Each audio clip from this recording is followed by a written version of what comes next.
નમસ્કાર વિદ્યાર્થી મિત્રો, ગુડ મોર્નિંગ. લાસ્ટ પાર્ટમાં આપણે ત્રુટીઓના અંદાજના માપન માટેની રીતો જોયેલી, જેમાં આપણે 4 રીતનો અભ્યાસ કરેલો. એમાં સૌથી પહેલા કઈ રીત આવતી હતી? સરેરાશ ત્રુટી, પછી નિરપેક્ષ ત્રુટી, પછી આંશિક અથવા તો સાપેક્ષ, અને લાસ્ટમાં હતી પ્રતિશત ત્રુટી.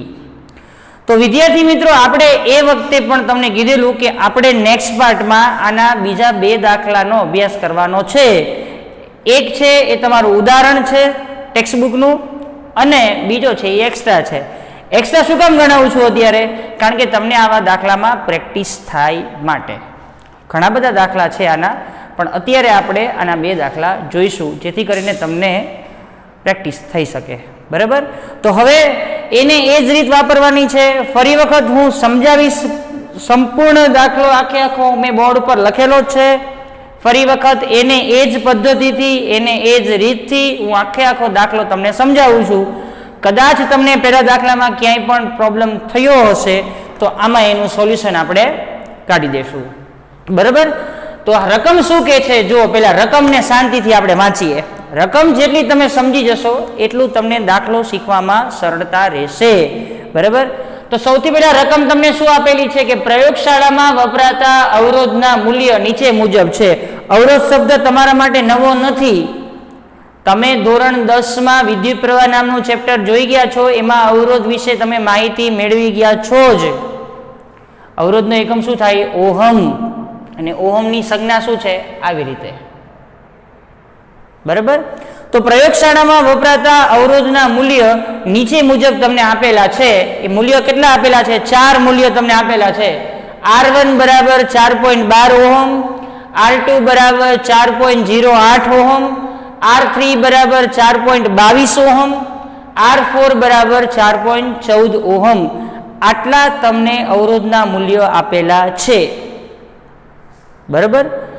હવે આપણે એનું સરેરાશ ત્રુટી, નિરપેક્ષ ત્રુટી, આંશિક ત્રુટી અથવા તો અને પ્રતિશત ત્રુટી આપણે શોધવાની છે. ટૂંકમાં 4 ત્રુટી આપણે આની શોધવાની છે.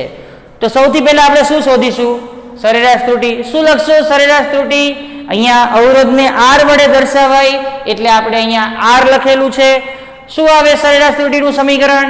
અવલોકનોની સંખ્યા છેદમાં અવલોકનોની સંખ્યાનો સરવાળો છેદમાં અવલોકનોની સંખ્યા. R1 plus R2 plus R3 plus R4 divided by n.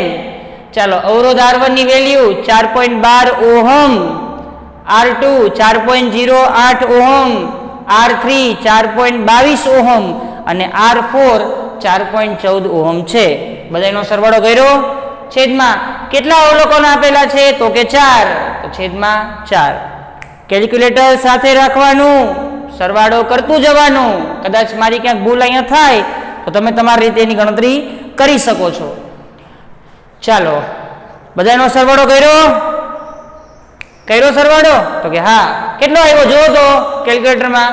16.56 ભાગ્યા કેટલા કરું? 4. 16.56 ભાગ્યા 4 કરશો એટલે તમને વેલ્યુ મળશે 4.14, જે તમારી સરેરાશ ત્રુટી છે. તો R બરાબર 4.14 ઓહમ તમને જે મળે છે એ છે તમારી સરેરાશ ત્રુટી. પહેલું મળી ગયું. હવે બીજું જુઓ. શું લેશું બીજું? નિરપેક્ષ ત્રુટી. દર્શાવે શેના વડે? ડેલ્ટા. શેના વડે? ડેલ્ટા. તો અહીંયા અવરોધ આપેલો છે માટે આપણે એને ડેલ્ટા R વડે દર્શાવીશું. સૂત્ર શું બને? ડેલ્ટા R1 માનાંકમાં ડેલ્ટા R1 પ્લસ માનાંકમાં ડેલ્ટા R2 પ્લસ માનાંકમાં ડેલ્ટા R3 પ્લસ માનાંકમાં ડેલ્ટા R4 ભાગ્યા અવલોકનોની સંખ્યા. પણ માનાંકમાં ડેલ્ટા R1 બરાબર તમે શું લખશો? R minus R1. R એટલે શું મળ્યા તમને? 4.14 માઇનસ R1 પહેલું અવલોકન 4.12, તો માઇનસ 4.12. 4.14 માઇનસ 4.12 કરવાનું કેલ્ક્યુલેશન. તો 0.02 પ્લસમાં છે ને, તો માનાંકમાંથી પ્લસમાં 12 નીકળે તો કોઈ ફેર પડે નહીં. તો 0.02 શું મળ્યું તમને? ડેલ્ટા R1 ડેલ્ટા R2 શું થાય? માનાંકમાં R માઇનસ R2. R ની વેલ્યુ તમે ઓલરેડી જાણો છો. R2 બીજું અવલોકન 4.08. વળી પાછું 4.14 માઇનસ 4.08 કરશો તો તમને 0.06 મળશે. એ પણ પ્લસમાં જ મળે છે. માનાંકમાંથી બહાર લઈ જાઓ તો કોઈ ફેર પડે નહીં. 0.06. R1 અને R2 મળી ગયા.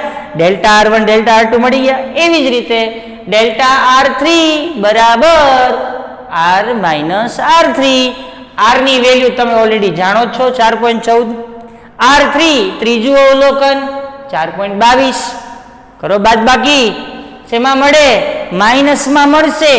માઇનસમાં હોય, માનાંકમાં હોય, માનાંકમાંથી માઇનસ વેલ્યુ તમે બહાર લઈ જશો એટલે પ્લસમાં કન્વર્ટ થઈ જશે. 0.08. આવી જ રીતે ડેલ્ટા R4 તો ડેલ્ટા R4 શું થાય? R minus R4. તો જોવો ધ્યાનથી R ની વેલ્યુ 4.14. R4 ચોથું અવલોકન 4.14 ઓહમ જ છે. 4.14 માઇનસ 4.14 શું થઈ જાય? 0.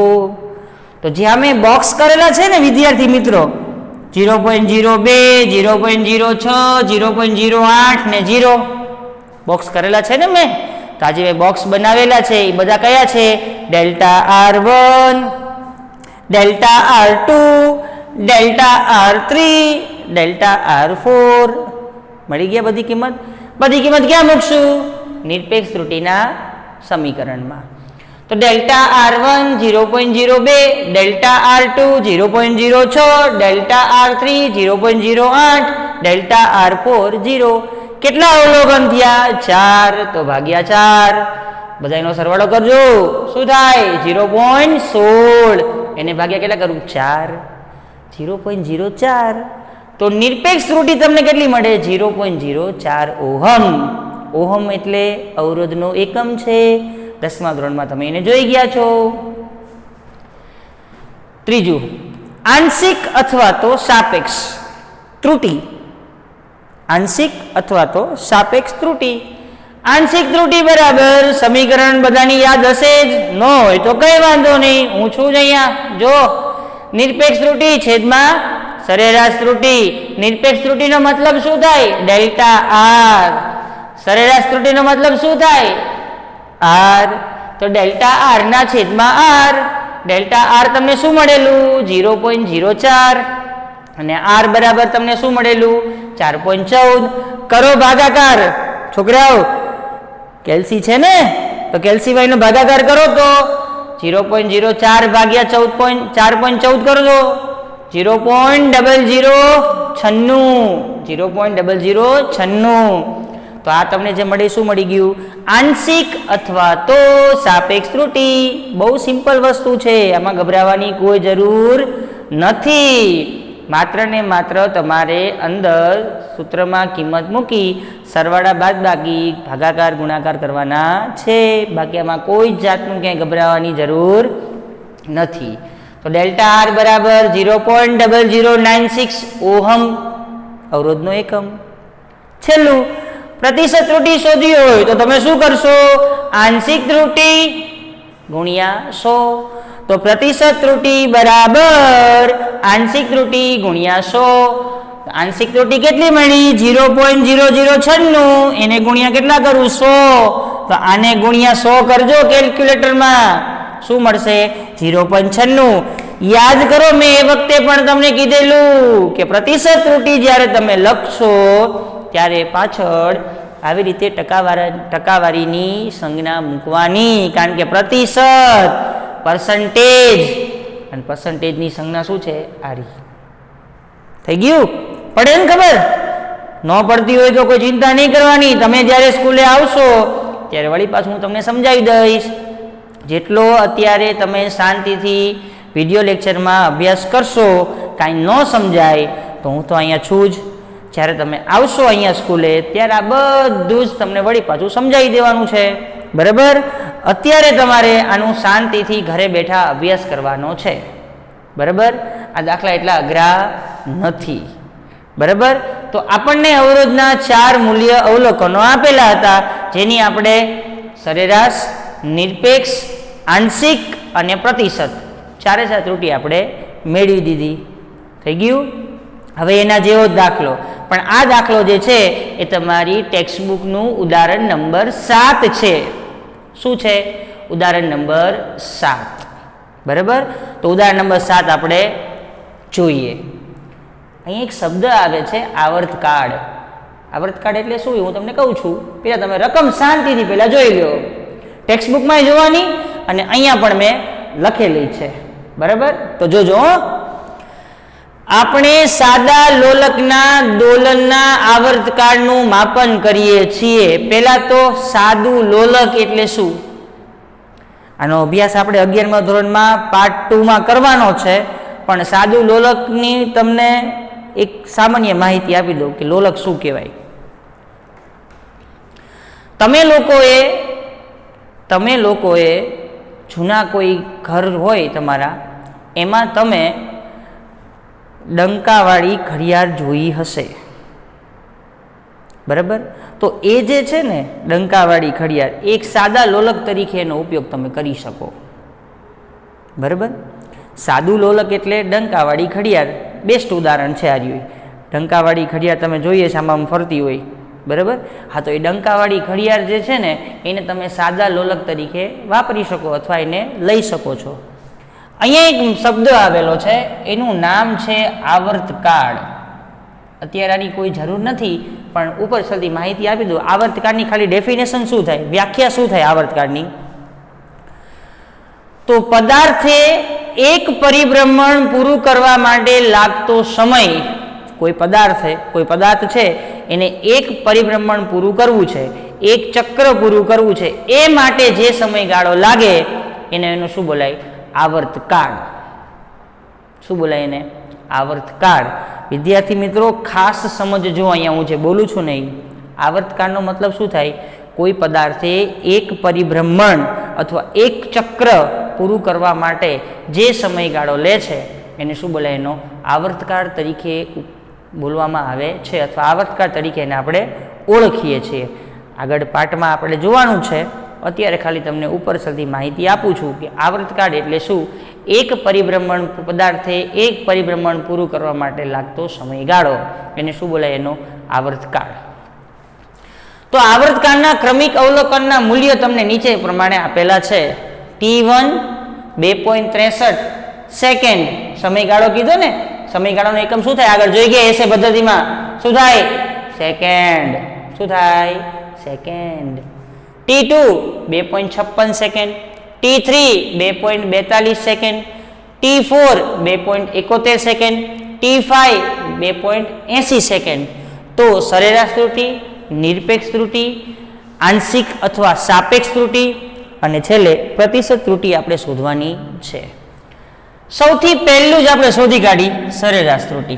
વળી પાછું એને એ જ વસ્તુ આવવાની છે વિદ્યાર્થી મિત્રો, પણ આવર્તકાળને દર્શાવાય શેના વડે? કેપિટલ ટી વડે. તો આપણે આજે બધા મૂલ્યો લીધા, T1, T2, T3, T4 ને T5. તો સરેરાશ ત્રુટિની જગ્યાએ ટી બરાબર અવલોકનોની સંખ્યાનો સરવાળો છેદમાં અવલોકનોની સંખ્યા. T1, T2, T3, T4, T5 છેદમાં 1, 2, 3, 4, 5 ભાગ્યા 5. સમજાય? ઓકે. આ બધાનો શું કરવાનો તમારે? સરવાળો કેટલો મળશે? 13.12. એને ભાગ્યા કેટલા કરું? 5. શું આવશે? 2.624 સેકન્ડ. શું આવશે? 2.624 સેકન્ડ. તો સરેરાશ ત્રુટિ તમને કેટલી મળી? 2.624 સેકન્ડ મળી ગઈ. પહેલું પતી ગયું. હવે બીજું, નિરપેક્ષ ત્રુટિ તેના વડે દર્શાવાય? ડેલ્ટા ટી વડે. માનાંકમાં ડેલ્ટા ટી પ્લસ માનાંકમાં ડેલ્ટા T2 માનાંકમાં ડેલ્ટા T3 માનાંકમાં ડેલ્ટા T4 માનાંકમાં ડેલ્ટા T5 છેદમાં અવલોકનોની સંખ્યા. પણ માનાંકમાં ડેલ્ટા T1 બરાબર શું લેશો? માનાંકમાં T - T1, ટી તમને કેટલું મળ્યું 2.624. T1 અવલોકન પહેલું કેટલું આવ્યું છે 2.63. કરું ભાગાકાર તો કે હા. શેમાં મળશે જવાબ માઇનસમાં. શું મળશે -0.006 અને માનકમાં તમે -12 કાઢો તમે શું કરી નાખશો પ્લસ 0.06 થઈ ગયું. Okay. Delta T2 માનકમાં T minus T2. T એટલે 2.624. T2 2.56. 0.064 આવશે જવાબ. ડેલ્ટા T2 બરાબર 0.064 સેકન્ડ થઈ ગયું. ઓકે. ડેલ્ટા T3 બરાબર શું થાય T માઇનસ T3. T એટલે 2.624 માઇનસ 2.42 ભાગાકાર સોરી માઇનસ કરો 0.204. Delta T4 T minus T4 2.624 minus 2.71 minus 0.086 0.086. ટૂંકમાં T માઇનસ T1 કરો ડેલ્ટા T1 મળે. T માઇનસ T2 કરો ડેલ્ટા T2 મળશે. T માઇનસ T3 કરશો ડેલ્ટા T3 મળશે. T માઇનસ T4 કરશો ડેલ્ટા T4 મળશે. એવી રીતે ડેલ્ટા T5 બરાબર T માઇનસ T5 જી બસ 2.624 માઇનસ 2.80 માઇનસ 0.176. માઇનસ છે માનકમાંથી બહાર લઈ જાઓ શું થઈ જશે પ્લસ. આ બધાની કિંમત જ્યાં મેં બોક્સ બનાવેલા છે એ બધાની કિંમત તમે કયા સમીકરણમાં મૂકશો નિરપેક્ષ ત્રુટિના સમીકરણમાં મૂકી દેશો. તો નિરપેક્ષ ત્રુટિના સમીકરણમાં મૂકો delta T1 0.006 plus 0.064 plus 0.204 plus 0.086 plus 0.176 ભાગ્યા અવલોકનની સંખ્યા કેટલી છે ઓલરેડી 5 તો ભાગ્યા 5. આ બધાનો તમે સરવાળો કરશો 0.536 તમને મળશે. એને ભાગ્યા કેટલા કરું 5. આને ભાગ્યા 5 કરશો એટલે 0.1072 તમને મળી જશે. તો આ તમને જે મળ્યું તમને શું મળ્યું નિરપેક્ષ ત્રુટિ તમને મળી ગઈ. સરેરાશ તો ઓલરેડી મળી ગઈ હતી. નિરપેક્ષ ત્રુટિ પણ તમને મળી ગઈ ડેલ્ટા T.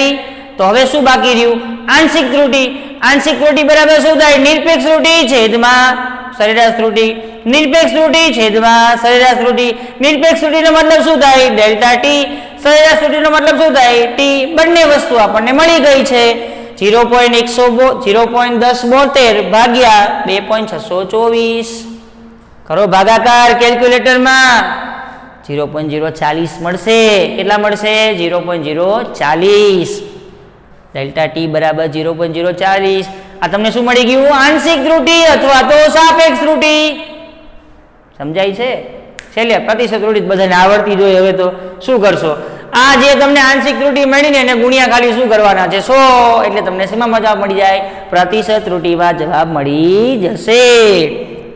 ચોથું પ્રતિશત ત્રુટિ. પ્રતિશત ત્રુટિ બરાબર શું થાય આંશિક ત્રુટિ ગુણ્યા 100. આંશિક ત્રુટિ એટલે 0.040 ગુણ્યા 100 4.1 થઈ ગયું. તો આ તમારા થઈ ગયા સરેરાશ ત્રુટિ નિરપેક્ષ ત્રુટિ સાપેક્ષ અથવા તો આંશિક ત્રુટિ અને પ્રતિશત ત્રુટિ શોધવાના દાખલા. બરાબર. તો અહીંયા તમારો ત્રુટિનો ભાગ હજી તો આગળ ગુણાકારમાં ત્રુટિ ભાગાકારમાં ત્રુટિ સરવાળામાં ત્રુટિ બાદબાકીમાં ત્રુટિ આ બધી જ ત્રુટિઓ આપણે શોધવાની છે. એના સમીકરણ પણ આપણે સાબિત કરવાના છે. પણ આના પહેલાના લેક્ચરમાં તમે જોઈ કે ભૌતિક રાશિના માપન માટે કેટલી ત્રુટિ પાડવામાં આવે છે તો કે બે ભાગમાં વહેંચવામાં આવે. કઈ કઈ વ્યવસ્થિત અને અવ્યવસ્થિત. વ્યવસ્થિતમાં શું હતું 3 પેટા પ્રકાર હતા સાધનની ત્રુટિ પ્રયોગ પદ્ધતિની ત્રુટિ અને વ્યક્તિગત ત્રુટિ. અને અવ્યવસ્થિત ત્રુટિ આપણે જોઈ ગયા. એક વખત બધી ત્રુટિનું ફરી વખત અહીંયા રિવિઝન કરાવી દઉં છું ફટાફટ ધ્યાન રાખજો. સૌથી પહેલા તમારી પાસે આવતી હતી વ્યવસ્થિત ત્રુટિ. તો વ્યવસ્થિત ત્રુટિ એટલે શું કે તમે કોઈ ભૌતિક રાશિનો અવલોકન લો છો અને એ અવલોકન દરમિયાન તમને જુદા જુદા માપ તમને મળે છે અવલોકન જેને તમે વ્યવસ્થિત ત્રુટિ તરીકે ઓળખો છો. એના 3 પ્રકાર છે સાધનની ત્રુટિ પ્રયોગ પદ્ધતિમાં ત્રુટિ અને છેલ્લે વ્યક્તિગત ત્રુટિ. સાધનની ત્રુટિ એટલે શું તો કે કોઈક સાધનમાં ક્ષતિયુક્ત અંકન હોય ક્ષતિયુક્ત ખામી હોય અથવા એના અંકનમાં કોઈ ત્રુટિ રહેલી હોય તો એવા ત્રુટિને સાધનની ત્રુટિ તરીકે ઓળખવામાં આવે છે. તમે કોઈ કરિયાણાની દુકાને કોઈ વસ્તુ લેવા જાઓ અને વજન કાંટા ઉપર તમે એ વસ્તુ મૂકતા નથી, છતાં તે વજન કાંટો કંઈક ને કંઈક અંકન દેખાડે છે, એનો મતલબ કે સાધનમાં કંઈક ત્રુટિ છે એવું તમે કહી શકો. એવી જ રીતે થર્મોમીટરને તમે ઉકળતા પાણીમાં મૂકો છો ત્યારે થર્મોમીટર છે ને એ 100 અંશ સેલ્સિયસ જેટલું તાપમાન દેખાડવું જોઈએ, પણ થર્મોમીટરને તમે ઉકળતા પાણીમાં મૂકો છો ત્યારે તમને 104 અંશ સેલ્સિયસ દેખાડે છે. એનો મતલબ કે થર્મોમીટરના અંકનમાં કંઈક ત્રુટિ છે અથવા થર્મોમીટરના સાધનમાં કંઈક ત્રુટિ છે એવું તમે કહી શકો. બીજું હતું પ્રયોગ પદ્ધતિમાં ત્રુટિ. તો પ્રયોગ પદ્ધતિમાં જે ત્રુટિ છે એ બાહ્ય પરિબળો પર આધાર રાખે, અને બાહ્ય પરિબળો કયા કયા હતા? દબાણ, તાપમાન, પવનનો વેગ, ભેજ, આ બધા કેવા છે? બાહ્ય પરિબળો છે કે જે પ્રયોગ દરમિયાન અસર કરતા હોય તો પણ તમારી પ્રયોગ પદ્ધતિમાં ત્રુટિ આવી શકે છે. વ્યક્તિગત ત્રુટિમાં શું હતું કે સરે તમને એમ કીધું હોય કે ભાઈ આટલા અવરોધ છે એને તમે શ્રેણીમાં જોડો, તમે છતાં એને સમાંતરમાં જોડો છો, તો એ તમારી પોતાની બેદરકારી થઈ કે તમે સાધનની અયોગ્ય ગોઠવણી કરો છો. સરે તમને પ્રયોગશાળામાં એવું કીધું કે આજે તમે વાયરિંગ કરો છો, આજે તમે વાયરને એમીટર અથવા વોલ્ટમીટર અથવા ગેલેનોમીટર સાથે તમે જોડો છો, એનું જોડાણ છે ને થોડુંક ટાઈટ રાખવાનું, જેથી કરીને અવલોકન અથવા અંકન તમને સરળતાથી મળી રહે. પણ તમે બીજા સાથે વાતુચીતું કરતા હોય અથવા તમારી પોતાની બેદરકારીને કારણે એ વાયરનું જોડાણ તમે લૂઝ રાખો છો, જેથી તમને રીડિંગ મળતું નથી. તો આ પોતાને કારણે થઈ કે તમે અયોગ્ય ગોઠવણી કરો છો, તમે કોઈ બેદરકારી રાખો છો પ્રયોગશાળા દરમિયાન પ્રયોગ કરતી વખતે, બરાબર? તો આ તમારી પોતાની વ્યક્તિગત ત્રુટિ થઈ. તમને સરે એમ કીધું કે ભાઈ આ પેન્સિલ છે અથવા બોલપેન છે ને તમારે સીધી દ્રષ્ટિ રાખીને તમારે જોવાનું, છતાં તમે એને ડાબી બાજુ માથું રાખીને જુઓ અથવા જમણી બાજુ માથું રાખીને જુઓ છો, તો એનું રીડિંગ તમારે ખોટું આવવાની સંભાવના રહે છે. તો આ પોતાની વ્યક્તિગત ત્રુટિ તમારે થઈ શકે. તો આ થઈ ગઈ તમારી વ્યવસ્થિત ત્રુટિ. અને છેલ્લે અવ્યવસ્થિત ત્રુટિનો મતલબ કે આવા અવલોકનો લેતી વખતે આ અવ્યવસ્થિત ત્રુટિ દરમિયાન કોઈ અનિયમિત ફેરફાર થાય, આગાહી ન કરી શકાય તેવા ફેરફાર થાય, તો એવી ત્રુટિને અવ્યવસ્થિત ત્રુટિ તરીકે ઓળખવામાં આવે છે. મેં એ વખતે તમને કહ્યું હતું, હજી તમને કહી દઉં કે તમે કોઈ પ્રેક્ટિકલ દરમિયાન કોઈ વોલ્ટમીટરના પ્રેક્ટિકલ કરતા હોય, કોઈ પ્રવાહના પ્રેક્ટિકલ કરતા હોય, તો લાઇટ જાય છે અને અચાનક જ્યારે લાઇટ આવે છે ત્યારે વોલ્ટેજ વધી ગયેલા જણાય છે, તો એનું અંકન તમને દેખાડી દે છે, જે તમે આગાહી કરી શકતા નથી, જેને અનિયમિત ફેરફાર તરીકે તમે ઓળખો છો. તો આવી જ્યારે ત્રુટિ ઉત્પન્ન થાય ત્યારે તેવી ત્રુટિને અવ્યવસ્થિત ત્રુટિ તરીકે તમે ઓળખો છો. તો વિદ્યાર્થી મિત્રો, અત્યારે આપણે પહેલાથી જોતા આવી છીએ કે ભૌતિક રાશિના માપન માટે 2 ત્રુટિ જોઈ, અને આના પહેલાના પાઠમાં આપણે ત્રુટિઓના અંદાજ માપનના અંદાજ મેળવવાના સમીકરણો જોયા, જેમાં સરેરાશ ત્રુટિ, નિરપેક્ષ ત્રુટિ, સાપેક્ષ અથવા તો આંશિક ત્રુટિ, અને છેલ્લે પ્રતિશત ત્રુટિ વિશેના આપણે સમીકરણો જોઈ ગયા. એ આના પહેલાના પાઠમાં આપણે એક એક્સ્ટ્રા દાખલો જોયો હતો વક્રી ભવનાંકનો. અહીંયા આપણે બીજા 2 દાખલાનો અભ્યાસ કરેલો આજે, અવરોધનો અને તમારી ટેક્સ્ટ બુકનું ઉદાહરણ 7. તો આજે આપણે આ પાઠમાં 2 ઉદાહરણ જોયા છે. છતાં તમને ખબર ન પડે તો હજી આને ટોપિકને તમે ટીક કરી લેજો ડાયરીમાં અથવા તમારી નોટમાં, તમે લખી નાખજો કે ભાઈ મને આ દાખલા હજી સમજાતા નથી. તો તમે જ્યારે અહીંયા આવશો ત્યારે આપણે એનું સોલ્યુશન કરાવી દઈશું, બરાબર? એટલે ખાસ ધ્યાન રાખો, રીડિંગ કરો, ઘરે રહ્યો, સુરક્ષિત રહો, બરાબર? ક્યાંય બહાર જવાની જરૂર નથી. અહીંયા અમે રોજે રોજ લેક્ચર લઈ અને તમને મોકલતા રહેશું. ડિફિકલ્ટી હશે તો આપણે એનું સોલ્યુશન પણ કરી દઈશું, બરાબર? એટલે ખાસ ધ્યાન રાખવાનું છે, ઘરે રહી અને શાંતિથી અભ્યાસ કરવાનો છે.